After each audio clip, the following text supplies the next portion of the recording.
લે ઘરમાં કચરો ન રખાય. હું તો આ નકરું બધું ઝીણું ઝીણું સાફ કર્યા કરીશું.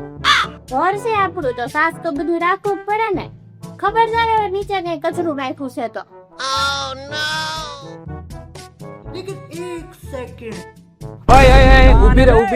ઊભી રે. કેમ? હમણાં તો તું એમ કહેતી હતી ને કે ઘરમાં કચરું ન નખાય એમ. હું ક્યાં ઘરમાં કચરું નાખું છું? હું તો બારી બાર રોડ ઉપર કચરું નાખું. અહીંયા ઘરની બાર રોડ ઉપર ક્યાં કોઈને ખબર પડવાની? ત્યાં ભલે કોઈને ખબર ન પડે પણ ઘરની બહાર જે રોડ છે ને એ આપણો જ રોડ છે, બીજા કોઈનો નથી. આપણું ઘર જ અને એને સાફ રાખવાની જવાબદારી આપણી જ છે. એ પછી રોડ હોય કે પછી ગમે એ કોઈ જાહેર જગ્યા હોય. વાત તો સહી છે. હા સાચી વાત છે તમારી. તો હાલો હું કચરા પેટીમાં જ કચરો નાખી દઉં. શાબાશ બેટા. મારો કચરો મારી જવાબદારી. આપણી ઘરની અંદર જ નહીં પણ ઘરની આજુબાજુમાં પણ સાફ રાખવાની આપણી જવાબદારી બને છે. કોઈ પણ જાહેર જગ્યાએ કે રોડ રસ્તા ઉપર કચરો ફેંકવો નહીં અને ગંદકી કરવી નહીં અને સ્વચ્છતા અભિયાનમાં સાથ આપવો.